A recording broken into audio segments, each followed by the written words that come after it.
1924 విధ్వంసం, మామూలు విధ్వంసం కాదు అధ్యక్ష. నేను ఒక మాట మాత్రం చెప్పాను, ఇక్కడంతా బూతులు. నా జీవితంలో నేను ఎప్పుడూ కళ్ళ నీళ్ళు పెట్టుకోలేదు.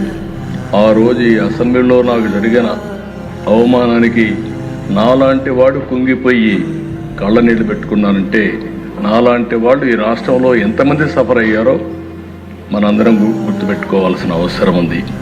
ఆడ బిడ్డల్ని ఎక్కడికక్కడ అనూహ్యంగా ఇష్టానుసారంగా మాట్లాడే పరిస్థితి. కడాను నాకు నోటీస్ ఇవ్వకుండా నన్నే అరెస్ట్ చేయడం.